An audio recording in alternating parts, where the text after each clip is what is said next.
Good morning. Sorry. I'm going to see if I can find a way to put this up somewhere, probably like right in front of me, and with, of course, a swivel, just in case I want to show you, like, if I want to show you, like, something like this.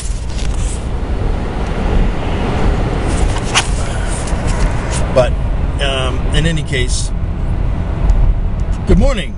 Welcome to this edition of the vlog, the morning edition, Wednesday, February 6th, 2013. And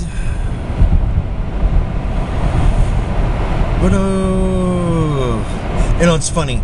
I was listening to the news, and they're talking about how this country out on the other side of the planet is, completely erupted in violence and people shooting people and riots and this and that and blah, blah, blah, blah, blah, blah, and whatever. And when I hear this stuff, I hear one of the most resounding statements I've ever heard in my entire life. And that statement is, of course, by none other than Mr. Spock of the planet Vulcan. Sure, he's a fictional character, but the statement is resounding.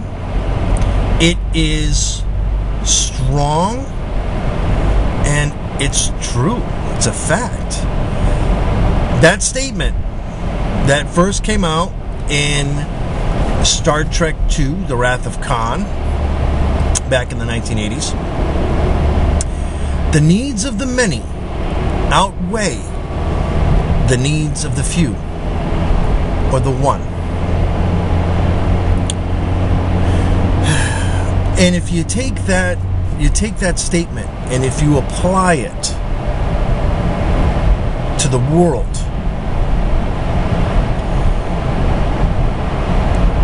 our disgusting, murdering dictators good for the many? No. Are idiots talking about, stupid good for the many? No. Are politicians, no matter wherever they're at, making deals behind closed doors, trying to acquire and accumulate as much money and treasure and gold and whatever the hell it is, good for the many? No.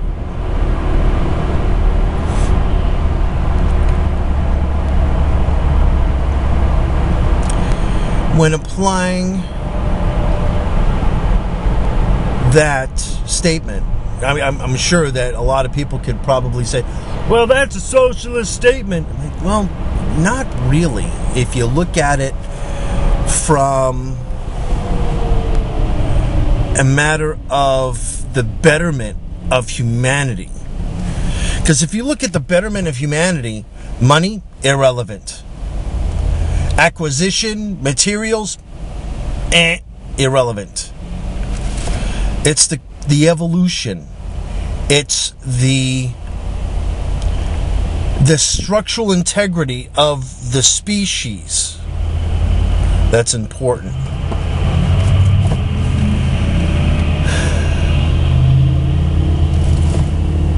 And I don't know. I mean, I'll be honest with you, I don't agree with, the whole spreading the wealth from, taking, people that have, worked their butts off to get to the now. I'm thinking reality here. I don't believe that people that work, that achieve, that acquire whatever they have through hard work of their own be taken away. No, sorry, that's bad. That's unethical, that's immoral. But on the other hand, I am not a supporter of a person that screws people over, is evil, makes some of the most destructive decisions that affect people's lives in order to take an advantage that they can use for their own personal gain. I don't believe that at all. So, and I'm going to give you an example for a CEO, for a company. I'm going to say CEO, but I'm going to say it's also the company. The CEO is the face of the company, just to let you know. If a company decides to close and shut down several different U.S. jobs to move them overseas so they can put in some extra money in their own personal pocket, that's wrong. That is wrong, and I'm gonna get myself a cup of coffee. So, but I'm gonna say, wow, Mercedes-Benz E350, and I'm not gonna say it, but let's just say it's an interesting individual that I found that drew my attention. If you can figure that out, then okay. Talk to you soon. Okay, I am back. I'm back. I really gotta start practicing my voices again. I really don't get enough time to practice. Well, actually, I really don't practice. I used to be really good at doing impersonations and doing a lot of different things. I would study celebrities and whatnot and whatever, blah, blah, blah, blah, blah. But anyways, as I was in Shell, which I noticed that there was like nobody there. Yeah, I'm trying to get comfortable because holding this damn camera in that angle just doesn't work for me. While I was in Shell, there was nobody there, which usually the place is completely mobbed with some of the most interesting people you can possibly run into. Well, anyways, there was nobody there, so I was in and out within like under 5 minutes, which is always definitely good. And of course, I got my Dunkins because I run on Dunkins. Well, actually, I just run on coffee, at least in the morning, because you really need coffee. I mean, coffee is an interesting drink. And the funny thing is that I never used to drink coffee. There was a time that all I used to drink was tea, which was odd. And back several decades ago, back in 1980, I think it was 89, maybe it was 90. Yeah, I'll say 90. My good friends Carrie and Judy, who were avid coffee drinkers of Dunkin' Donuts, worked on converting me over from drinking tea to drinking coffee. And they worked really, really hard on getting me to convert over to coffee, which eventually I made the conversion. I still drink tea from time to time, but I am majority of most of the time I drink coffee. And I prefer strong coffee. Sometimes, believe it or not, Dunkin' Donuts, when you get it in the cup, is good coffee. But when you get it in that box of Joe, it just goes from regular coffee to friggin' colored water. I don't understand that. How can coffee that is normal strength go to colored water in the box of Joe? I don't understand it. I don't know. Well, today I am gambling on whether or not I'm going to run out of gas. Simply for the fact I left early because it was snowing, but from the looks of the roads, I don't think I'm going to come into any problems as far as driving because it was just fluff. I mean, so much fluff that I didn't even clean off my car. I just drove away, and within like 100 feet, it all blew off my car. That's an easy way of doing it. So I did do that. But yeah, I'm going to show you something real quick. You ready? See that yellow light right there? That means I'm going to run out of gas. But the good thing is that I'm not driving a Ford, I'm not driving a Chevy, I'm not driving a Dodge. I am driving a Toyota Camry, which I usually average city, mind you, not highway. Highway, I usually average a lot more. Because I could do, on a full tank of gas, which by the specifications inside the owner's manual says I have a 16-gallon tank. Now, using those numbers, I have been able to achieve 550 miles on a full tank of gas on the highway. Actually, sometimes even more than that. I've actually been able to get it up to about 560 something on a full tank of gas on 16 gallons. Do the math. That's pretty freaking awesome. But for city driving, I could usually average anywhere between 23 to 26, depending upon how I drive. So, when the low fuel light comes on, I estimate that I have roughly 1.5 to 2 gallons of gas. So, and plus, of course, I monitor the actual needle. If the needle actually goes below the empty mark, then I'm really pushing it. Really pushing it. But for the most part, I've gotten to know my car pretty well, and I don't overly beat the shit out of my car because, one, it's a Camry. You know, it's not the fastest car on the planet, but that's not what I was aiming for when I purchased the car. And I remember my parents, when I was telling them, I want to get a new car, a new used car, and they were like, "Oh my God, no, don't get that. Just go and get a $500. Go get a $500 piece. Go get a $500 car." And you won't have to worry about making payments on it. And I was like, yeah, that's good, but the fact is that I want to drive the car.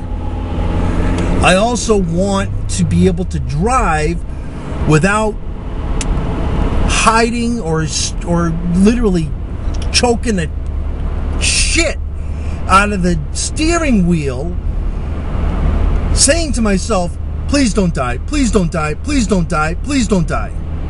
Please don't have any problems. Please don't break down on the road. Please, car, don't break down. Well, anyways, I got this car. It's a Toyota. It's a 2007 Toyota Camry. I don't know if I've talked about this before. Ow, that hurt. Yeah. Yeah, I'm not going to talk about that, but that hurt. Ooh, I hate that. I hate having a cough. All right, back to what I was talking about. I need some air. It's getting warm in here, and I'm shutting off my heater.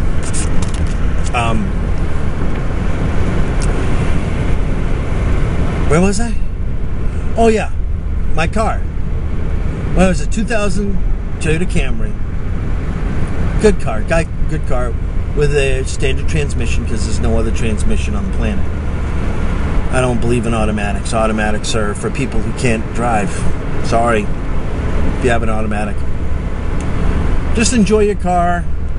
Make pretend you're a toddler driving a play school car. But anyway, so I got the car. It had 17,000 miles on it. Right now, I'm about to clear 70K. All right, I'm back. Okay. So, where was I? Okay, my mileage. So I'm doing pretty decent on mileage. So technically, my car is got a pretty decent value on it. And because it's not a domestic brand value goes along with it, which is always a good thing, because domestics, their value continues to dive each year, and regardless of whatever mileage it is, and regardless of whatever model, and the frost heaves are friggin' nasty again on this road. What is up with that? All right, so I decided to get the Camry, and mental block.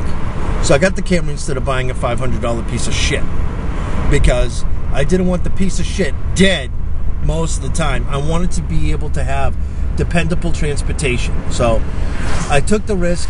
I financed, got a decent rate. Right now, as of this month, I got about $4,000 left on this car. So I'm ahead by nearly a year and a half on this car. Actually, no, it's probably about a year.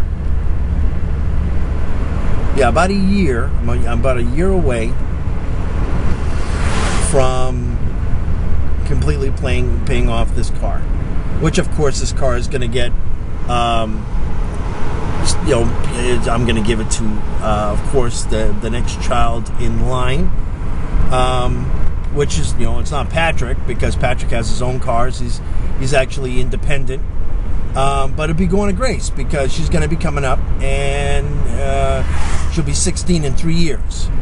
So that gives me 3 years to save up, get another car, and bequeath the Toyota Camry onto Grace. And then therefore, and if she takes care of it well enough and then continues forward and learns to become independent like her brother, then the Toyota Camry can go over to Faith, which is fine. I truly believe in the parent kind of helping out the kids in the beginning as far as transportation and a whole bunch of other stuff. And I think this person actually codes. He's got a Ubuntu on his on his license plate. He's driving a Jaguar. Hold on, I'll show you. See? Can you see it? If you can't see it, that's okay. But it's an old Jaguar, but it's got Ubuntu. Anybody who is a tech knows Ubuntu is actually it's a programming language.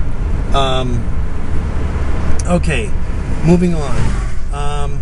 So yeah, I don't believe in getting a piece of shit and then having to say the rosary every single time you try to start the car up, because one, it's counterproductive. Two, time is money, and anybody who tells you different is smoking really bad crack, and they're smoking it not in the conventional way, they're sucking it up their ass.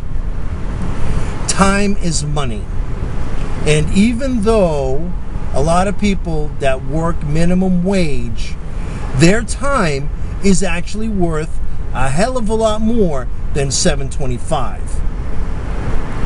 That is bullshit. I believe in a living wage, just like FDR. But I'm not going to get into that. That's not a topic for today. So, the moral of that particular topic is, if you're going to get if you need to buy a vehicle, make sure you get one that not only has a good brand behind it, but that brand is 100% stable, it's dependable. Now, I'm not saying that domestics aren't dependable, but the domestics, and I'm saying Chevy, GM, Ford, Dodge, Chrysler, Jeep, whatever, they do not spread across their line of products dependability. They select certain vehicles and they say, we're going to make this car completely dependable. And for an example, and I'm going to challenge you on this, how many times have you seen a Corvette broken down on the side of the road? How many times have you seen a Ford Mustang on the side of the road broken down? How many times have you seen a Viper on the side of the road broken down? How many times have you seen a Jeep Grand Cherokee high-level model on the side of the road? Well, actually, Jeep they have problems. So, yeah, I've seen a couple on the side of the road. But Jeep is still Chrysler. There are certain vehicles that you're not going to see on the side of the road. Like, for instance, I doubt very much you're going to see any of the new Chargers or any of the new Challengers by Dodge broken down on the side of the road. However, you'll probably see a shitload of neons. You'll see a shitload of other different times, town and countries, caravans, all that junk. Because one, they're junk. They're almost to the point that they can be considered disposable vehicles. Now, as far as Camaros, I'm gonna bring up Camaros. I don't think there's too many Camaros that you'll see on the side of the road broken down. Even the older ones, I don't think you'll see too many. But you'll see the Cavalier broken down. You'll see a Monte Carlo broken down. You'll see a Lumina or whatever, Impala or whatever the hell it is, broken down on the side of the road. Once again, it says a lot. Now, Toyota, they try to spread their reputation amongst all their models. Simply for the fact it only makes sense. If you want to create a brand that's connected and associated with dependability, you need to include all of them. Okay, I think I'm done with that. Hold on, quick break. Yeah, there's a Jaguar, just to let you know.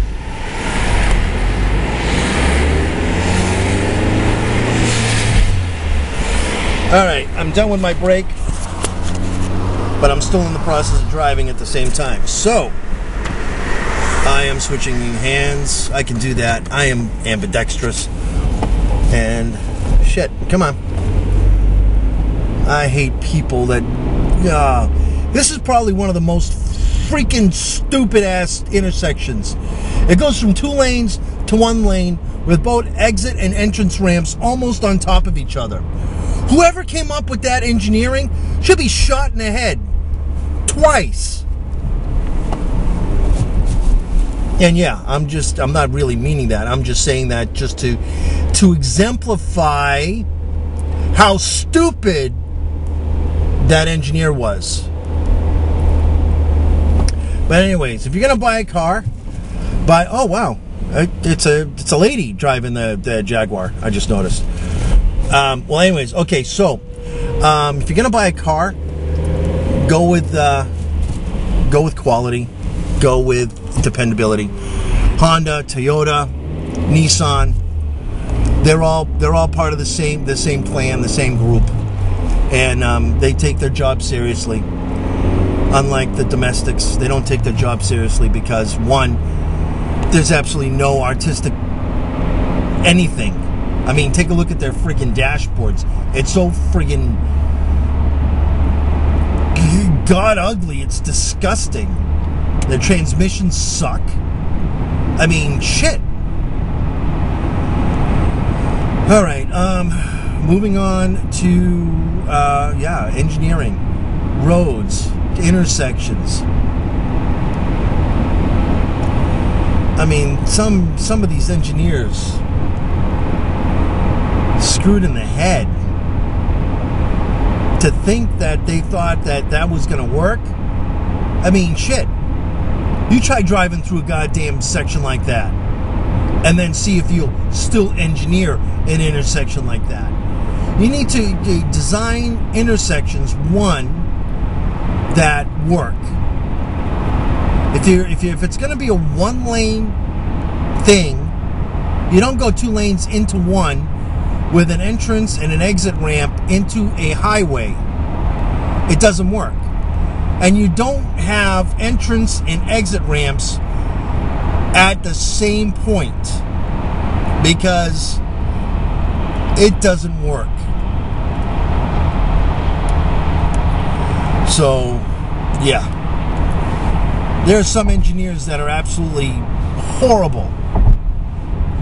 And to think that they got a job kind of makes me sick to my stomach. But anyways, so I'm coming up to an extremely slow Suburban doing, oh, it wasn't him. It was the Toyota Corolla. Okay, so the Toyota Corolla must be dumb. I don't know. Well, they're waving all over the street. Yeah, street. They're going in and out of the highway. So they must have had a late night drinking. Some people. I don't know. Some people are just dangerous behind the wheel. Most of the time, I get to witness a lot of stuff. And I'll be honest with you, these people are lucky I'm not a cop. Because even if I'm in my personal car, I'd still pull them over. In cops, believe it or not, even though they're off duty, they're not off duty. They're like the military. They're on duty all the time, 24/7. And I will always have the deepest respect and admiration to those people that serve in law enforcement and also serve in other capacities. EMTs, firefighters, they all deserve the utmost respect, because one, they don't have a life. When you're serving the public, you don't have a life. I'm sorry. And to think otherwise is, reality check. Stop smoking that bad dope. So, but I know that they deserve to have their, have their own personal life. They do. But when it comes down to public service, they're always on the job. And if you talk to anybody in law enforcement or in other capacities like EMTs, nurses, firefighters, they'll always have an almost like a silent respect for each other that can be very easily communicated by just simple nod of the head. And you know that they're talking and respecting each other when they both realize that they're on the job. And that's how they look at it as. And that's how they define it. They don't define it any other way. They call it on the job. And they deserve admiration. They deserve appreciation. And they also deserve to be respected in every form and trusted. And I know sometimes it doesn't quite work out that way.